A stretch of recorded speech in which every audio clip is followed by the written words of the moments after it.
2020년 11월 9일 오늘의 이슈를 살펴보는 이슈체크입니다.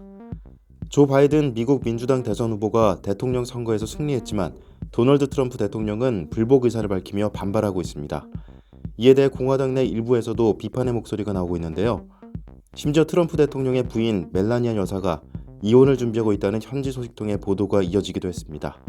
오늘 이슈체크에서는 미 대선에 불복하고 있는 트럼프 대통령에 대한 내용을 알아보겠습니다. 조재휘 기자와 함께합니다. 네, 안녕하세요. 조재휘입니다.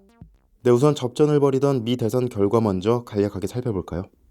네, 민주당 후보인 바이든이 핵심 경합주에 피말리는 박빙 승부 끝에 대선 개표 5일째가 돼서야 대선 승리에 필요한 선거인단 과반인 270명을 확보하며 어렵게 승리를 차지했습니다. 승리의 쐐기를 박은 펜실베이니아는 개표율 95% 상황에서 트럼프 대통령을 추월하고 막판 대반전의 드라마를 쓰며 승리를 확정지었습니다. 네, 이미 바이든이 당선인으로 대국민 연설을 하기도 했는데 트럼프 대통령이 불복하고 있는 상황이죠. 네, 일단 트럼프 대통령은 소송전을 예고했는데요. 트럼프 대통령은 그동안 명확한 증거를 제시하지 않은 채 이번 선거가 조작됐다고 계속해서 주장해 왔습니다.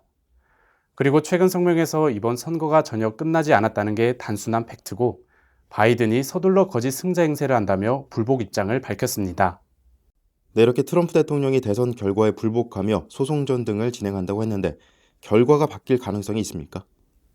네, 현재로서는 이러한 시도가 국민의 선택을 뒤바꾸지는 못할 것이라는 전망이 우세합니다.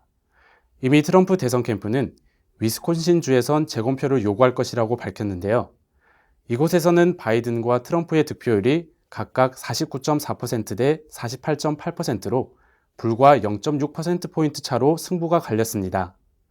1%포인트 미만일 경우 패배한 후보가 비용 지급에 동의하면 재검표를 요구할 수 있습니다.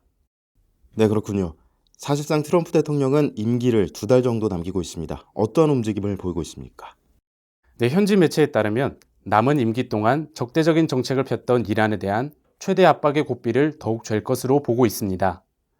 트럼프는 지난 2018년 5월 전임 버락 오바마 행정부가 성사한 역사적인 이란 핵합의를 일방적으로 파기하고 이란에 대한 경제-금융 제재 수위를 높이기도 했는데요. 임기를 남기고 이란에 대한 적대를 최후까지 포기하지 않을 것으로 보고 있습니다. 트럼프 대통령이 불복하고 있는 입장에서 결과를 받아들이겠다는 입장을 내놓을 가능성도 있을까요? 네, 아직 확답을 할 수는 없지만 현재 백악관에 머물고 있는 트럼프 대통령은 특별한 일정은 잡지 않은 것으로 알려졌습니다. 상황에 따라 성명을 내거나 긴급 회견에 나설 가능성도 배제할 수는 없습니다. 네, 설명 잘 들었습니다.